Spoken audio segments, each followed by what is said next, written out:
Good morning, dear students. We are still in the chapter shoulder complex of biomechanics, and now I'm going to start a new topic that is of the chapter shoulder, integrated function of the shoulder complex. We already completed the four important joints of shoulder complex, and we have finally the last section. We have completed the glenohumeral motions under which we have completed the static and dynamic stabilization of the glenohumeral joint. Now we're going to start the integrated function of the shoulder complex.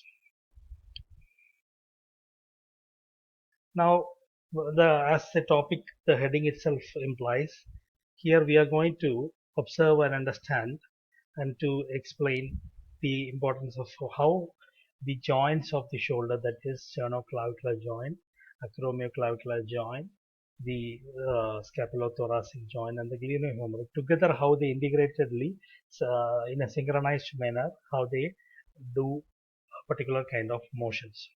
We can say that the shoulder complex acts in a coordinated manner to provide the smoothest and greatest range of motion possible to the upper limb. Motion available to the glenohumeral joint alone would not account for the full range of elevation. So motions available to the glenohumeral, we already understood that. So it is not enough to produce a full range of elevation, as we call it. Elevation can be either abduction or flexion of the humerus. The remainder of the range is, and whatever range comes from the majority of the range comes from the glenohumeral joint. There is no doubt about that, but not the full range. The other ranges are contributed by the other three joints, depending upon the degree of movement or which direction the movement is. The remainder of the range is contributed by scapula on the thorax through its sternoclavicular and acromioclavicular linkages. You have to write down full form. Don't write down SC and AC for your exams. You have to write down sternoclavicular and acromioclavicular linkages. So the other remainder of the contribution is by the sternoclavicular and acromioclavicular linkages combined scapulohumeral motions. So the combined scapulohumeral motions are produced by all these joints. We can divide it the three we can see it in three ways. One, the distribution of motion between the joints, permitting a large range of motion with less compromise of stability than would occur if the same range occurs at one joint. So the one benefit of the combined scapulohumeral motions or the role of the involvement of sternoclavicular and acromioclavicular in these scapular motions is that the contribution from different joints helps into in reducing the uh, so with less compromise too, so reducing the instability which can occur if all this were happening in a single joint. The chances of instability is more. Second is to maintain the glenoid fossa in an optimal position. We already know that, we have already discussed the main aim here is maintain the glenoid fossa, center of the head of the center of the head of the humerus into the center of the glenoid fossa. Again, it is repeated here. The maintains the glenoid fossa in an optimal position in relation to the head of the humerus. Increasing. Why do we need that? We need that to increase the area of contact, what we call as the increased joint congruency, while decreasing. Whenever the increased congruency is increased, the naturally what will happen when area of surface of contact increases, that is pressure decreases. What is pressure? Pressure is force by area. So whenever the congruency means area of contact between the bony surfaces in a joint increases, what will decrease? Friction or shear force will decrease. Third one is it permits muscle acting on the, what are we talking about? What are the benefits of the integrated motion? So benefits of one, two, I have already told you. Third benefit of integrated motions of the scapulohumeral joints or the shoulder complex joints permits muscle acting on the humerus to maintain a good length tension relationship while minimizing or preventing any active insufficiency of the glenohumeral muscle. So because of the involvement of other three joints in the glenohumeral motions, the other three joints helps to maintain a good length tension relationship in the glenohumeral muscles, thereby preventing any active insufficiency, which is not good for the glenohumeral motion. Now we'll go to the scapulothoracic. We'll discuss about what are the scapulothoracic and glenohumeral contributions. How does the scapulothoracic joint combined with the glenohumeral contribute to the whole overall shoulder movement?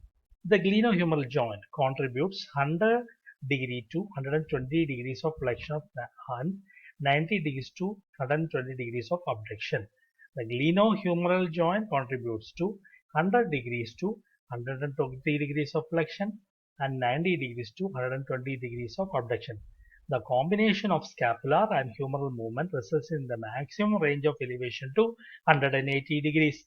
That means that here, if you're talking about the flexion of the shoulder joint, 100 degree means, or 120 degree means, if there is 100 degree or 20 degree of glenohumeral motion, the left 60, here it is maximum reaching to 180 degree. So the 180 minus 20, which is 60 degree, comes from the scapulothoracic joint. So this almost we can say that it is a 2 is to 1 degree. That means that we can say that for every 2 degree of motion of glenohumeral joint motion, there is 1 degree of scapulohumeral movement, or the movement in the scapular movement that is happening in the scapulothoracic joint, which is what we call as scapulohumeral rhythm. We can again say that the overall ratio of the 2 degrees of glenohumeral to 1 degrees of scapulothoracic. You have to write full form. I have written ST, but you have to write down scapulothoracic motion during arm elevation is commonly used. And the combination of the concomitant glenohumeral and scapulothoracic motion most commonly is referred. This is referred as a rhythm because it's a rhythm because for every 2 degree there is a relationship. So it acts like in a rhythmic manner. So this rhythm is called as scapulohumeral rhythm. You can say that 1 is to 2 here. Scapulo is first.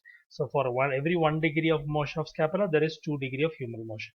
Or vice versa. Every 2 degree of humeral motion, has to be 1 degree of scapular. This rhythm is very essential and necessary to maintain the normal glenohumeral movement, or if the ability to do hyperabduction or hyperflexion, which we can reach maximum to. So person to person it may vary. It may vary from 150 degrees to 180 degrees, the maximum range of elevation.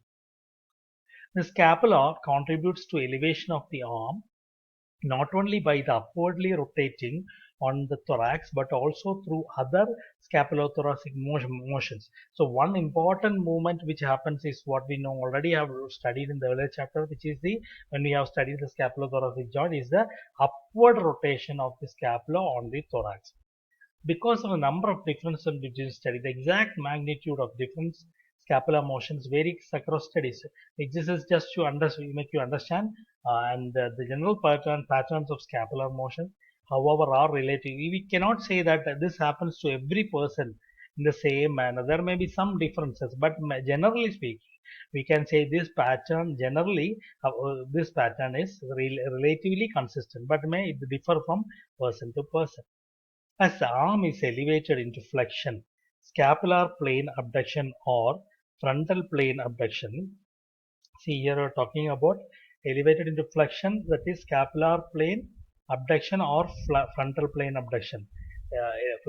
Flexion is different and abduction. Flexion happens in the sagittal plane or in the what we call as the coronal. Here, this scapular abduction happens in the anterior posterior axis, which is in what we call as scapular plane abduction, because most of the plane of the scapula, what we call as the diagonal abduction, diagonal plane of scapula, which is there.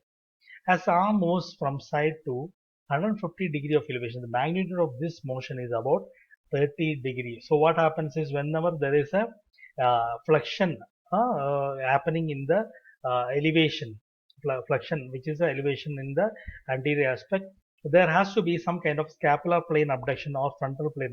This scapular plane abduction is around 30 degrees of scapular abduction when there is 150 degree of flexion or elevation, what we are calling. So just you have to understand the type of the relationship between this.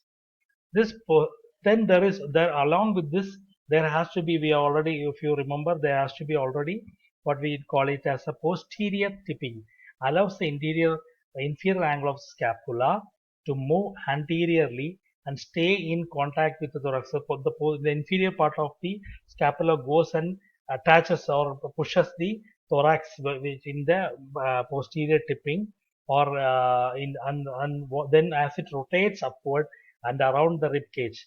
We already have discussed in this in the scapulothorax. Again, I'm saying whenever this happens, elevation happens, there has to be a posterior tipping. Why?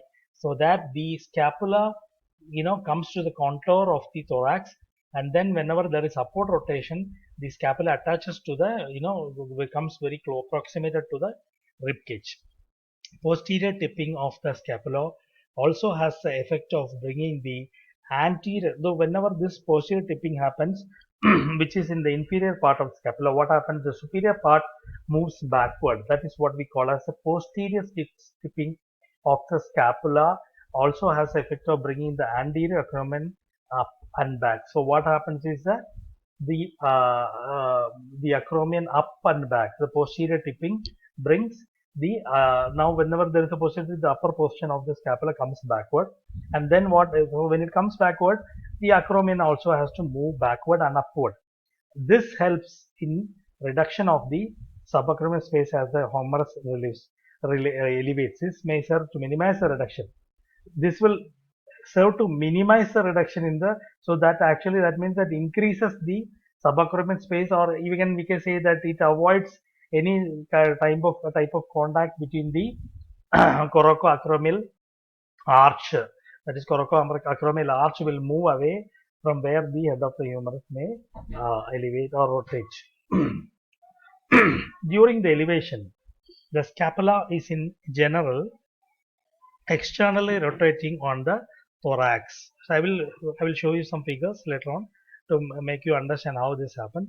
During elevation, the scapula is in general externally. So you have to understand, whenever there is an elevation which is actually in a flexion, so there has to be an external rotation of the scapula. The scapula has to move externally, rotate externally.